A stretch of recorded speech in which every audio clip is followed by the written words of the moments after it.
To rotate an image in Canva, let's come over to where we have our image stored. It can be on your upload, or you might want to select an image from Elements.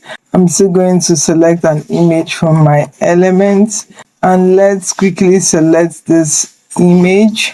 Now, to have this image rotate, we have two ways to go about this. The first one is, you will see once the image is selected as it is, all this is selected, you can see the image highlighted. You want to click on this sign here. You see where my mouse is, this arrow that went into each other here. You want to use it to rotate, like so. You see the image begins to rotate, and I'm rotating the image like so. You want to rotate in what direction you want it to rotate. Another way to do this is, if you go over to position and you come over to the advanced here, you would see rotate. If you know the degree of rotation you want to give your image, it will be easier for you to do it here.